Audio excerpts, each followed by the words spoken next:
తెలంగాణలో స్థానిక సంస్థల ఎన్నికల్లో బీసీలకు 42% రిజర్వేషన్లు కల్పించనున్నట్లు రాష్ట్ర ప్రభుత్వం కీలక ప్రకటన చేసింది.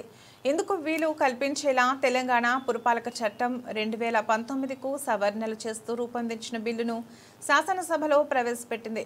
రెండో రోజు కొనసాగుతున్న అసెంబ్లీ సమావేశాల్లో భాగంగా పురపాలక చట్ట సవరణ బిల్లుపై చర్చ సందర్భంగా మంత్రి శ్రీధర్ బాబు ఈ విషయాన్ని స్పష్టం చేశారు. స్థానిక ఎన్నికల్లో బీసీలకు రిజర్వేషన్లు కల్పించాలనే లక్ష్యంతోనే ఈ బిల్లును సభ ముందుకు తీసుకొచ్చినట్లు మంత్రి శ్రీధర్ బాబు వివరించారు. శాసనసభ సమావేశాలు జరుగుతున్నందున ఆర్డినెన్స్ జారీ చేసే అవకాశం లేదని, అందుకే చట్ట సవరణ ద్వారానే ఈ ప్రక్రియను పూర్తి చేస్తున్నట్లు చెప్పారు. ఆ బిల్లు ఆమోదంతో రాబోయే స్థానిక ఎన్నికల్లో బీసీలకు 42% కోటా అమలు కానుంది. ఇదే సమావేశాల్లో రాష్ట్ర వ్యాప్తంగా తీవ్ర చర్చనీయాంశమైన కాళేశ్వరం ప్రాజెక్టుపై జస్టిస్ పీసీ ఘోష్ కమిషన్ ఇచ్చిన నివేదికను ప్రభుత్వం సభ ముందు ఉంచింది. ఈ నివేదిక కాపీలను ఎమ్మెల్యేలందరికీ పెన్ డ్రైవ్ల రూపంలో అందజేశారు.